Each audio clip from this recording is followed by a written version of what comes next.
So I'd like to welcome you all to, we had a busy month in April for seminars. This is the first of 4 we have this month.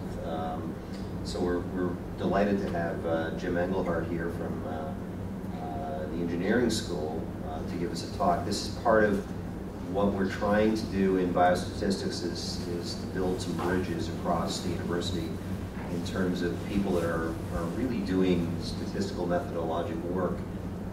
And they're somewhat spread out in various places in the university. We're trying to identify where those folks are and create linkages where we can, potential collaborative research opportunities.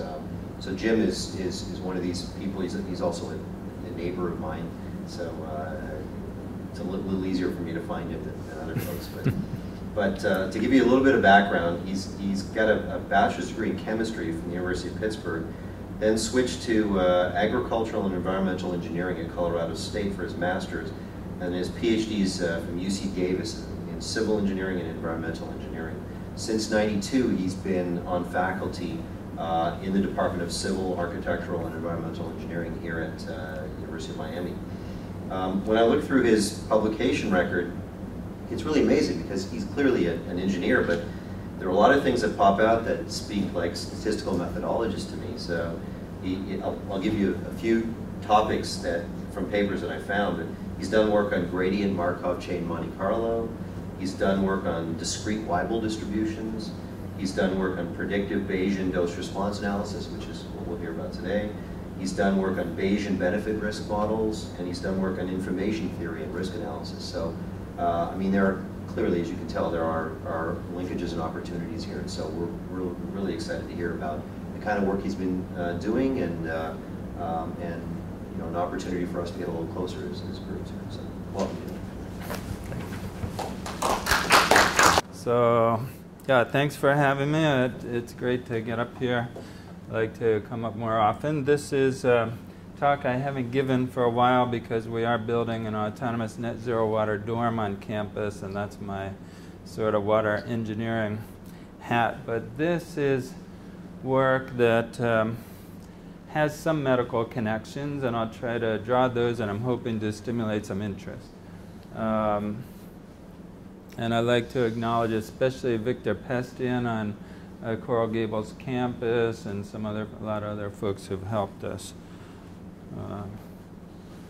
So first, we're looking at, I'm an environmental engineer, so we're interested in predicting risks, health risks, environmental risks, and one of our big problems is predicting the health risk to low doses of environmental pollutants.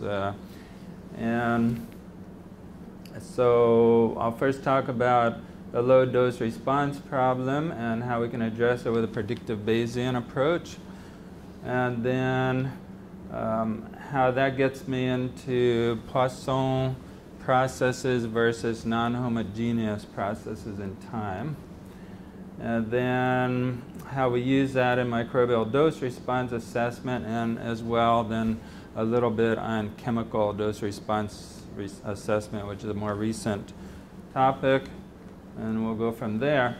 So this graph is for microbes, but it could as well apply to chemicals. With microbes, we have all our data up here. This is a log-log scale, and this is dose. And all of our data are on doses greater than 1 microbe. So a dose being a mean ingested microbial count, some pathogen. But what we're interested in is response to maybe 10 to the minus 5 microbes per liter of water. So most people that would take a glass of water would not get a pathogen, but some would. And maybe 1 in 10,000 would, and we can't test test a million subjects at each dose. So we're always extrapolating. And so how do we extrapolate when the data is up here and what we're worried about is down here? So obviously we need to know the form of this function, and my approach is to, I mean, we don't have data down there, so we use a theoretical basis. So I don't feel that curve fitting is a valid approach for what we do, although it's not uncommon. And so another approach is the benchmark dose method, which actually assumes a particular level of confidence, and by ignoring all the other possibilities of parameter uncertainty and focusing on one particular assumed level of confidence, what happens is if you have a stressor A is the solid line, and this is a dose response function, so this is dose increasing, and this is how many subjects would become ill. And so if this is stressor A and this is stressor B, and those dose response curves cross, when we go from a high confidence to an assumed low confidence, all of a sudden, even the relative ranking of these two stressors reverses. And so therefore, although this method is very common in the literature, I feel it's misleading. What we need to do is take into account the full range of uncertainty, and we can get an unconditional, using the theorem of total probability, we can integrate over the full range of parameter uncertainty. This would be a Bayesian prior, a joint prior for all the uncertain parameters of the dose response function. So we can integrate over the joint prior, and it gives us a predictive Bayesian dose response function. And Bayes, as you guys know, probably allows us to take into account that theory as well as data and professional judgment, maybe simulation results. And so this is the integration. This is the Bayesian posterior. This is the conditional dose response function. And we multiply the two and integrate over the uncertain parameter vector. And that gives us our unconditional dose response function, which looks like this. If we have a lot of information, it converges on the underlying distribution of variability. The underlying distribution of variability, which is this. It becomes broader if we have limited information, and that's this curve. So if our acceptable level of risk is down here, then if we read over to, if we don't have much information, our acceptable dose would be a low dose. Whereas if we have more information, we can relax that standard, and that could be a regulatory standard for, benzene and water or something of the sort. So that's what we've suggested. And so in the microbial, and this could be done for microbes or chemicals. So we've done this in the microbial field. The basic dose response function that was theoretically derived is the beta Poisson. It assumes that microbes have a Poisson distribution in water. Now, that's a very entrenched, the Poisson is very entrenched across science. It's hard to actually verify because generally we don't have enough data to verify Poisson. It requires more data. And but this function was derived by Furumoto Miki, and in '67 it assumes Poisson distributed pathogens. Now this is a distribution, empirical data of pathogens in drinking water. This is treated drinking water that I took out of literature. These data points are showing it's a probability density. These are density points. And on log-log axes, they have a power law form. That means a straight line on log-log axes. It's called a power law. And if we were to plot these on linear axes, they would mostly follow the axes. They'd be so skewed. And this is the Poisson distribution, the best fit Poisson, and it doesn't fit. So this is what we find over and over. This is treated water, city of Pittsburgh, 1997. It has that power law shape. This is Japanese drinking water. It has a power law shape on log axes. This is New York City water. They take this from a protected, actually a couple of protected reservoirs, and they don't treat it much. So this is the data for New York City drinking water. And they all look like power laws. The same type of distribution we find for hurricanes and airplane crashes and mining accidents, many types of systems where we can have very extreme incidents like a Hurricane Andrew that would cause billions of dollars in damage, and then we have many more smaller incidents. So this is another power law distribution. And this is industrial accident data, the circles, trying to fit various distributions to the power law. That many distributions don't fit very well. And then this is a model that I'll talk about a little more later. It's a model of self-organized criticality of Pierre Bach. And its model was originally proposed for various systems, including ecosystems. And I think I won't get into that, probably don't have time. But that's a numerical simulation model that generates power law distributions.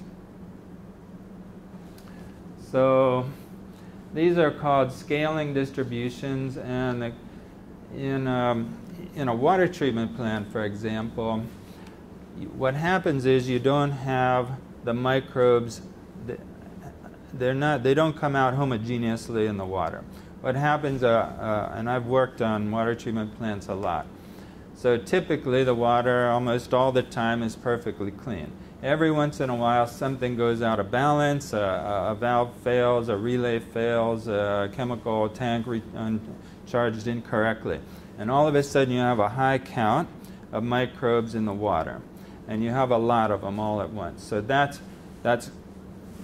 so these counts are correlated in time. They're not independent in time. So in other words, the count in various subintervals is not independent of other subintervals of time. So that's typical in water treatment plants. And apparently in the reservoir data I showed you also had this power law distribution, which results when you have correlation in time. The mean of these distributions really reflects the large incident, like the Hurricane Andrew. All the damages are in the Hurricane Andrew, the oil spill in the Gulf, the horizon spill in the Gulf, which, by the way, I teach risk analysis. I've been telling my students for many years that, well, we haven't had an Exxon Valdez spill in the Gulf of Mexico, but we will. And I'm teaching this semester, this is the first time I can say, well, we did. Because there's a lot of oil traffic, and it was bound to happen at some point. And the mean is driven by that. But prior to that spill, I talked to a Coast Guard captain in the Gulf, and I said, we're trying to estimate the mean spill size in the Gulf of Mexico. And he said, oh, don't bother, I can tell you that. It's 10, 20 gallons. We respond to these every day. And that's true. In his experience, that was true. But I said, the day you have a large spill, your mean is going to jump up to 1,000 barrels, something like that. And it's driven by the very large event. So we can't just depend on a short record length of data. A short record length is not representative. And so we have lots of data to show that. So, okay. So these scaling distributions, these extremely skewed distributions, are not bell-shaped. They're not normal. Normal distributions arise frequently as a result, at least I like to think, as a result of the central limit theorem. Very powerful and very general. So additive systems, sometimes when I show that, I think, are you guys mostly statisticians in here? How many people are statisticians and very familiar with it? Okay. So you're very familiar with the central limit theorem and how it results in a bell-shaped curve.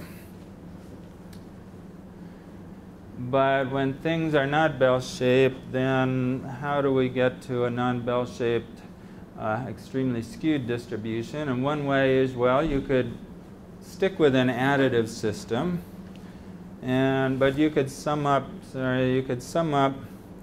independent random numbers that have infinite variance.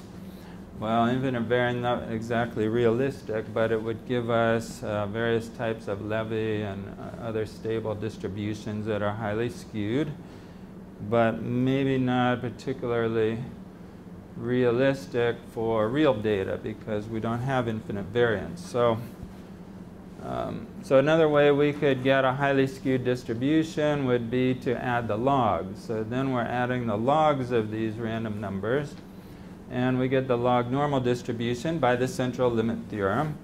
And the log normal is very flexible, very powerful, and it fits lots of things. But we have to remember that the central limit theorem really says nothing about the tails. Where we get our errors are in the tails. And once we do that log transformation, we're also transforming our errors. And we may end up with larger errors in the tails than we had bargained for. And the tails are typically what we're mostly interested in risk analysis. We're interested in those extremely large events. So as a result, well, for one thing, this is one of the tails, and you can see that the density goes down to 0 at very small incidence size. And there may not be a good reason for that in many situations. So the model that I've been proposing to sort of explain the widespread occurrence of these power law distributions is as a multiplicative model, so that the final incidence size is proportional to the product of a series of cause sizes. Let's say you have an industrial plant that blows up and releases many tons of poisonous gas. Well, there had to be a series of engineering failures that all occurred in series, and maybe those were all low probability events. So the probability and then the ultimate size of that incident really cannot be generated by an additive process. Even the units don't work. We can't add apples and oranges. So it's generally assumed that this is a multiplicative process, so that the size of the final outcome is proportional to the product of the sizes of the causes. Like a size of a cause could be how serious was the valve failure? Did it completely break, or did it partially fail? The containment vessel, the pressure relief valve, did they fail completely or partly? Those are sizes of causes. And what happens is there's a dependence, there's a correlation among these cause sizes. They're not independent. And we know that in engineering systems, and I believe that's true in medical systems. I'm out of my league here, but when you have a series of defensive mechanisms in the body, if the body is generally in poor health, for example, you can have a greater degree of failure of the various organs, the protective mechanisms, before toxin reaches the target tissue. Or if the circulatory system is not functioning well, then that can affect many organs. Or if the brain, the nervous system is not functioning well, that's like a computer control system in an engineered plant. The brain of the plant goes out, the whole system is vulnerable. So you have a correlation among these cause sizes. And that sort of violates one of the assumptions of the central limit theorem, although the central limit theorem can accommodate that to some extent, but it doesn't do well in the tails. So the model is basically that the final incidence size would be proportional to the product of several random variables, which are all correlated in size. And when you have, in that model, what happens is, okay, here's some reasons for correlation: common cause failures, circulatory system failure, same defective batch of steel used, local power failure, common operator error, miscalibrated test instrument. These are all common cause failures that would affect many parts of the system. A central control failure, nervous system or central computer. And also, when you have a larger upstream failure, it tends to stress the next protective mechanism more. And so you get a larger failure in the next step and a larger failure in the next step. And what happens is that with further correlated multiplication, the extreme sizes become even more extreme. So if you start out small, you end up even smaller. You start out large, you end up even larger. The extremes become disproportionately more extreme. And in fact, entropy is maximized further.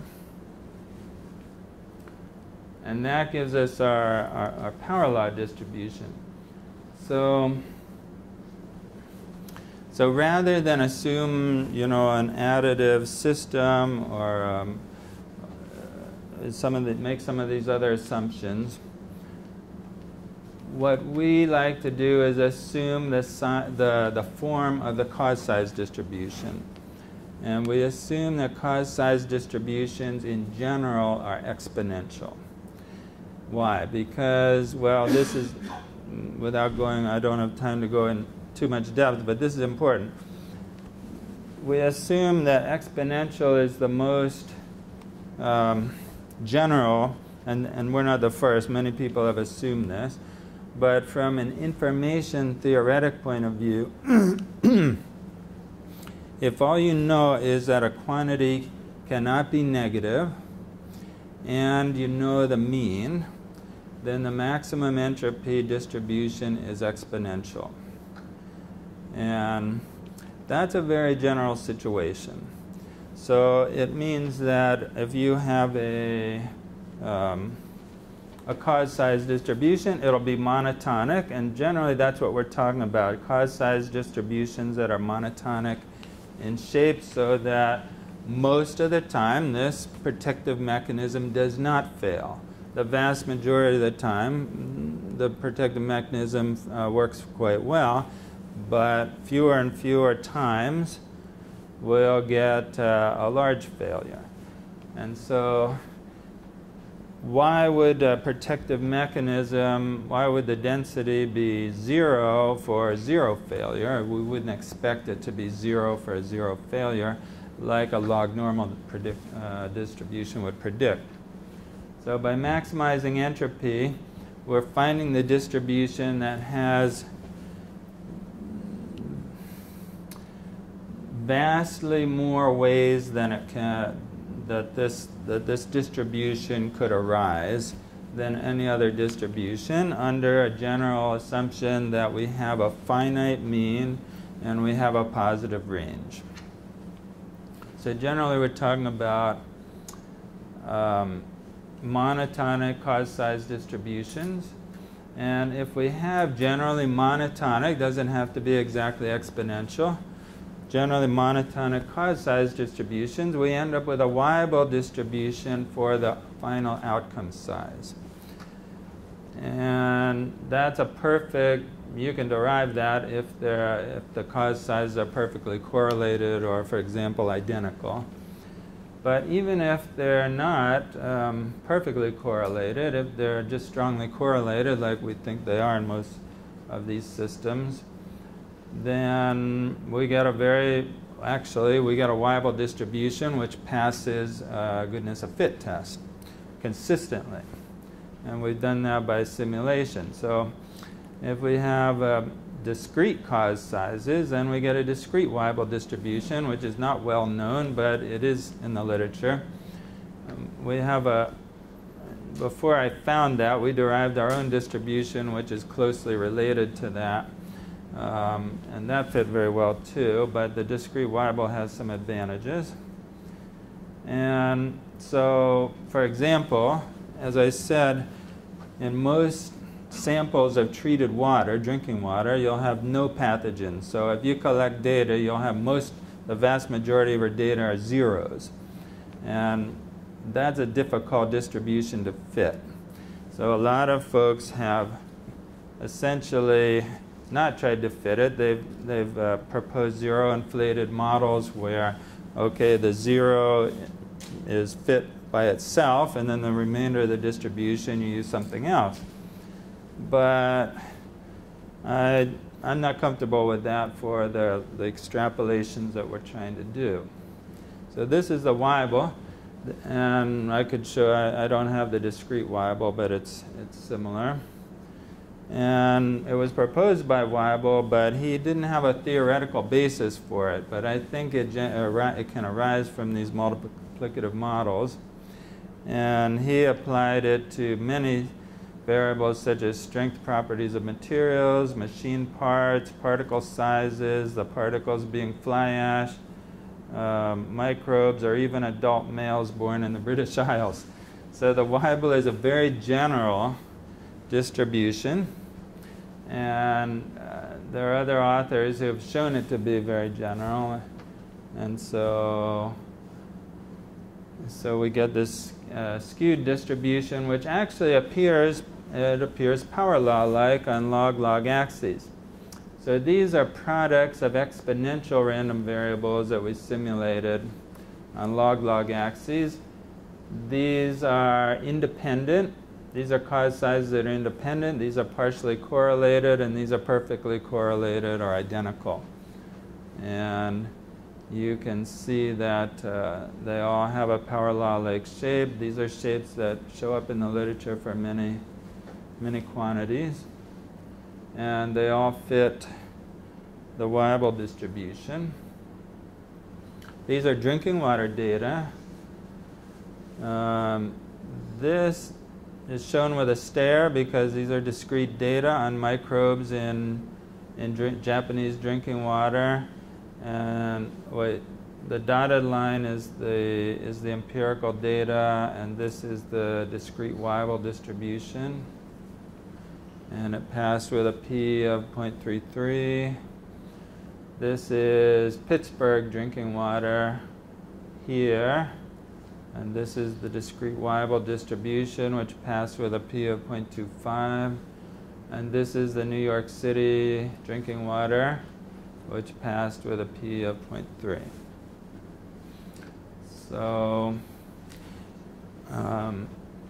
so what happens is, well, but those are all short records, and I said that what we're really worried about are the really large events that don't occur very often. So you might need many years of record to see an incident of the magnitude of a Hurricane Andrew type thing.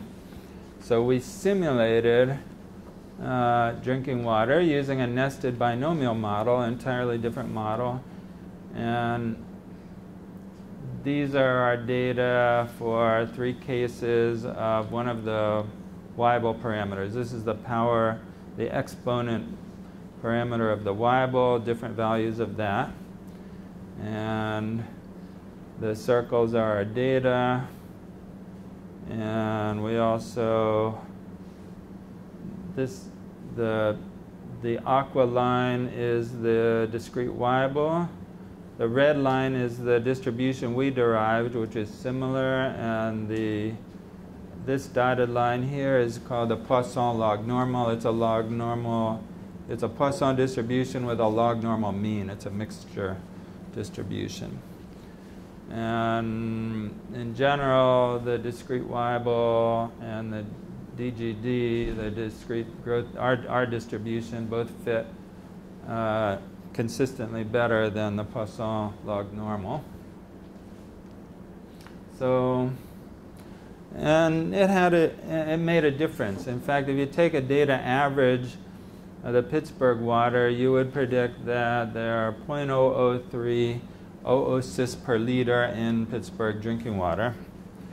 But if you assume that you don't have enough data to get those large incidents that will occur once in a while, then you would find a long-term mean of 4 times that, and about the same difference for the Japanese water. So it does have an effect on health risk. So we propose a discrete Weibull as a microbial count distribution, except maybe in laboratory samples. In a laboratory sample, you can get homogeneity, but in drinking water, we need something else. So, and that leads to a different form of the dose response function. Instead of a beta Poisson, we propose a beta discrete Weibull. So this is the new form of the dose response function. It does have an infinite sum, but it's not hard to compute. And so we wanted to try to verify that, but again, we had the low dose problem. We didn't have data at the very low doses, and we wanted to try to verify the model at low doses. So this is an engineer trying to understand the biology, which we'll just skip, but I realized that this was a complex adaptive system. And we have many defensive mechanisms and offensive mechanisms that the pathogens employ. And so we have gastric acid, flushing, resident microbes, and so forth, all the way down, and many offensive mechanisms that the bacteria employ to cause disease. And so it reminded me of the self-organized critical model of Pierre Bach. So when I was on sabbatical, I modeled this is our intestinal system, and I divided it into several elements and assigned each one a wellness number. And at each time step, I wrote a program to find the least well element, and that was revised with a new random number, a uniform random number between 0 and 1. And that would be the new wellness number. And then the two neighbors, because this infection, I'm assuming the infection starts here, and it may spread in either direction. So I simply revised the neighbors with a new random number between 0 and 1. So there are no tunable parameters here, as Pierre Bach proposed. And then I just let this cycle through, and so the infection travels around along this line. And that's how I generated essentially how many subjects out of 1 million subjects at each dose would have an illness severity of greater than some clinical definition. In me, it was a numerical number. Whenever the wellness fell below a certain number, that subject was considered ill. And to oversimplify a bit. So I plotted the simulated dose response in the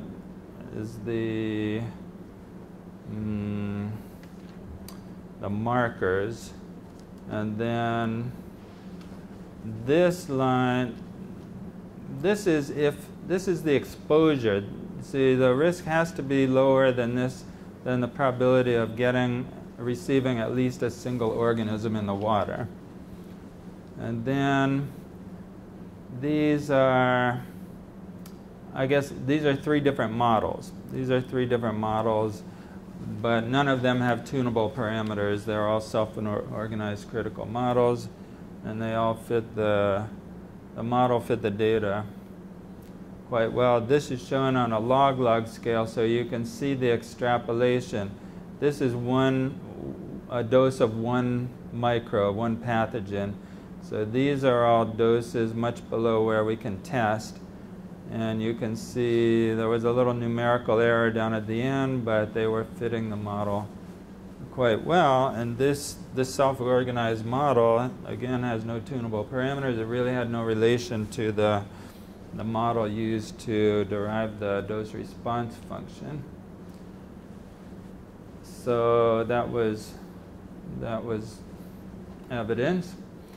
So at this point, we're comfortable with the discrete Weibull as a microbial count distribution and a beta discrete Weibull dose-response function. Now, how do we handle a sparse data and conflicting data? And that's with the predictive Bayesian approach. This is just showing the difference. If you assume a Poisson distribution of microbes, or you assume a Weibull distribution of microbes, this is assuming, actually, if you have, this is the difference for, well, for different parameters. If we assumed Poisson, it would look a lot like this curve up here, which is a less skewed distribution of microbes. But the more skewed the distribution is, the more it falls away from the Poisson case. But at very low doses, there's not as much of a difference, because down there, you're only talking about the person who gets a microbe only gets one, doesn't get more than one. And so that affected our risk a bit as well. For the Pittsburgh case, a data average would have predicted 4,200 cases in 10,000 people per year, whereas we would have predicted something like 17,000, and neither of those are realistic, actually. So if we assume acquired immunity in the people that live in Pittsburgh, that they're used to getting this water and they have antibodies, then we can get it down to 59. Still a lot for 10,000 people, 59 cases per year. And that's an open question in the literature. Really, we're not really very good at microbial dose-response assessment yet. And then we've extended this to the chemical dose-response area. And I'm showing here the multi-stage model. How many people are familiar with a multi-stage cancer model? Okay. This is common in risk analysis. I don't know if it's used outside of that. But in risk, for example, EPA uses this model to try to decide how, what level is safe of a potential carcinogen. And this is the model. It says that I should have the number of, the response rate, the number of subjects who get cancer over the total number equals 1 minus e to this, essentially this product. And it's not usually written this way. Usually this product is approximated with a polynomial. And because if you multiply this out, you get a polynomial that was proposed by Crump. But this is where it comes from.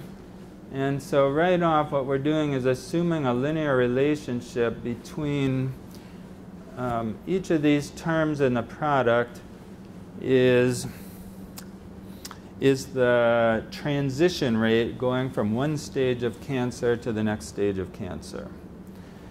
And so the overall rate is a product of these transition rates, and it's assumed that the transition rate in each stage is a linear function of dose. So the higher the dose, the higher the rate of transition to the next stage.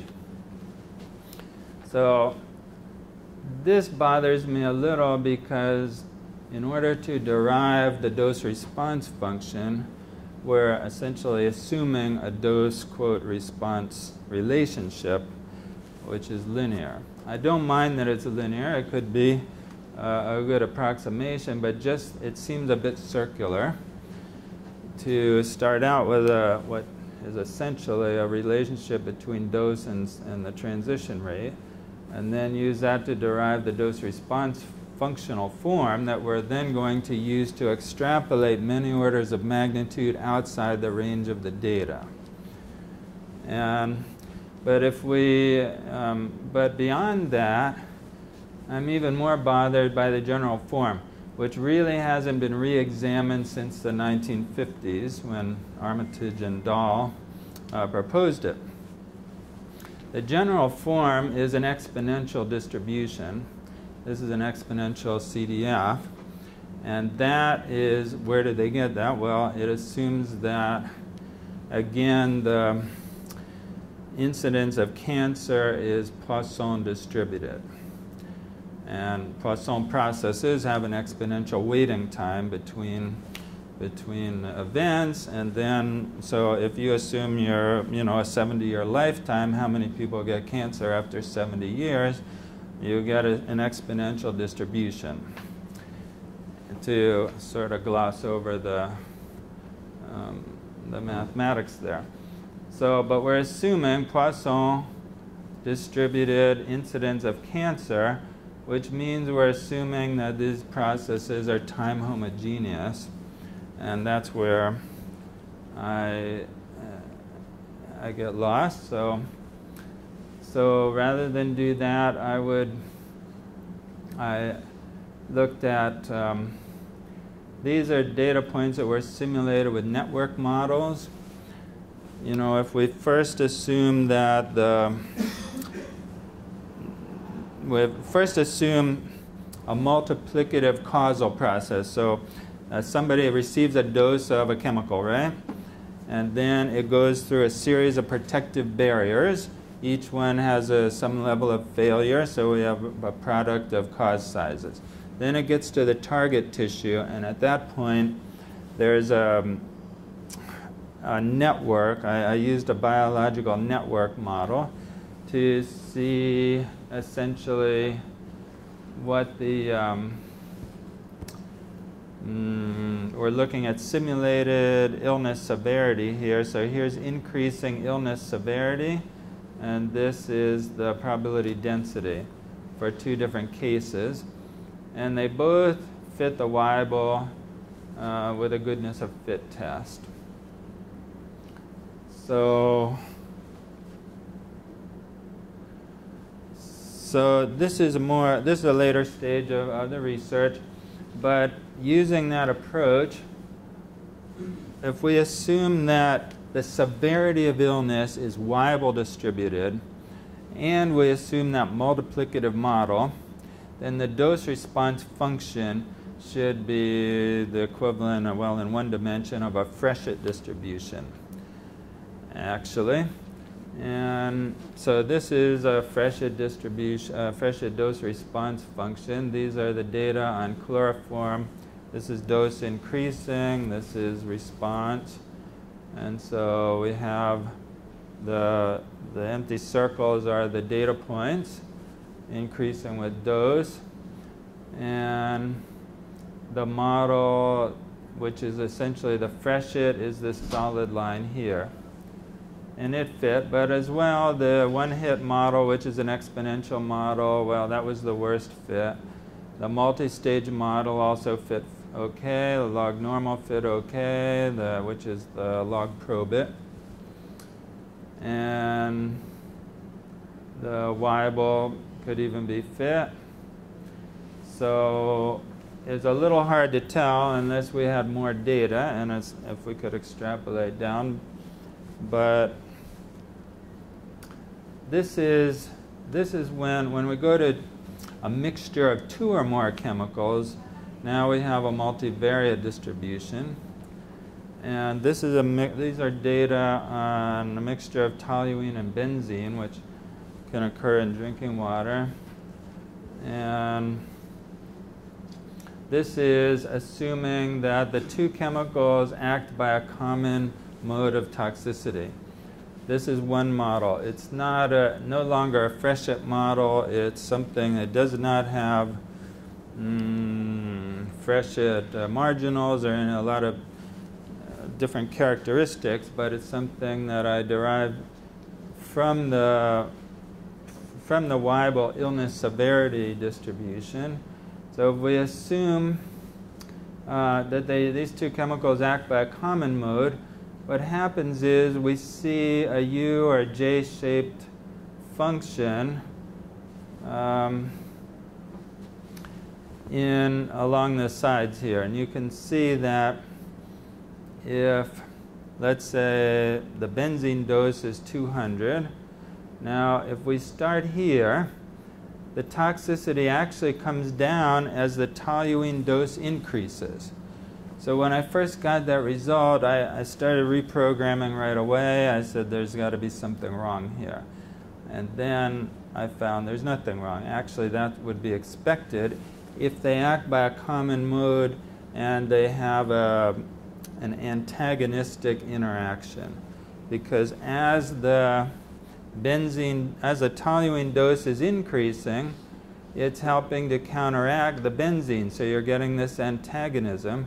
But above a certain point, then there's just too much toxin in there, and the response goes up. So that would explain. Supposing we had benzene in the mixture, but we didn't know it.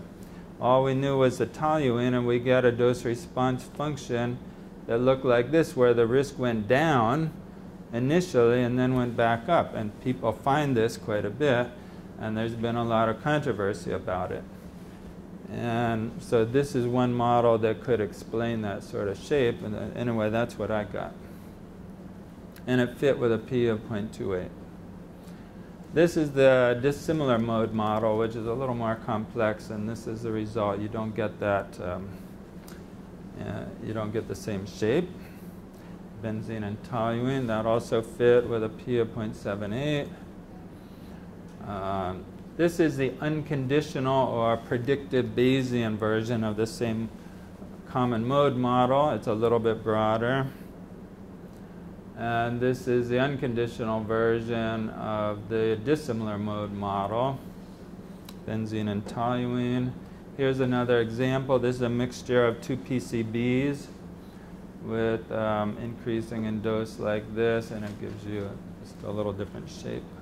This is the common mode assumption, but it turns out these two PCBs may not act by the same mode, so this is the dissimilar mode result. So that's a newer application. I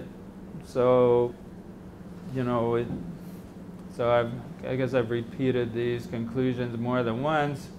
But the question is, one question in my mind is, how would this apply to medicines in terms of dose response assessment? Could it be used in that arena?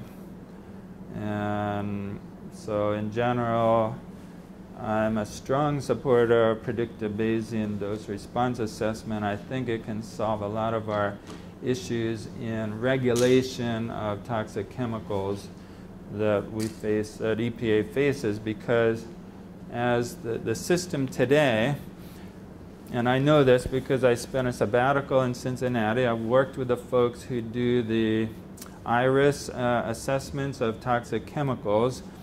So if you're wondering whether, what's a safe level of boron, for example, you can look up in IRIS, and I don't think boron's in there yet because they've been arguing over it for maybe almost 10 years now, because they don't use a predictive Bayesian or unconditional approach. Actually, they don't use even a statistical approach. So it becomes very controversial when they come up with the final called a reference dose, which is the safe level of a chemical. And US Borax will fight it. They'll fight it for years, and it goes back and forth. It's a very slow process. So they only have about 200 or so chemicals in that list. and it's a very the process is not efficient. So if they had a more rigorous approach, then I think that would cut down a lot on